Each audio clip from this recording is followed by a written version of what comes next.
పారిశ్రామికవేత్త Anil అంబానీకి ED shock ఇచ్చింది. 7,500 కోట్ల విలువైన ఆస్తులను అటాచ్ చేసింది.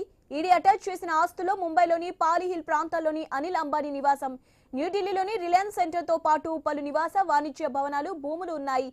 ఈ ఆస్తులు ఢిల్లీ, నోయిడా, గజియాబాద్, ముంబై, పూణే, తానే, హైదరాబాద్, చెన్నై వంటి నగరాల్లో విస్తరించి ఉన్నాయి.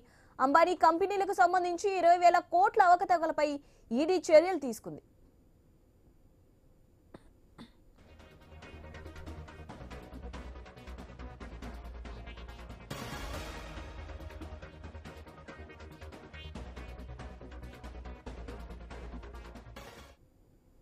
పారిశ్రామికవేత్త అనిల్ అంబానీకి ఈడీ షాక్ ఇచ్చింది. 7,500 కోట్ల విలువైన ఆస్తులను అటాచ్ చేసింది. ఈడీ అటాచ్ చేసిన ఆస్తులో ముంబైలోని పాలీ హిల్ ప్రాంతాల్లోని అనిల్ అంబానీ నివాసం, న్యూఢిల్లీలోని రిలయన్స్ సెంటర్ తో పాటు పలు నివాస వాణిజ్య భవనాలు, భూములు ఉన్నాయి. ఈ ఆస్తులు ఢిల్లీ, నోయిడా, గజియాబాద్, ముంబై, పూణే, తానే, హైదరాబాద్, చెన్నై వంటి నగరాల్లో విస్తరించి ఉన్నాయి.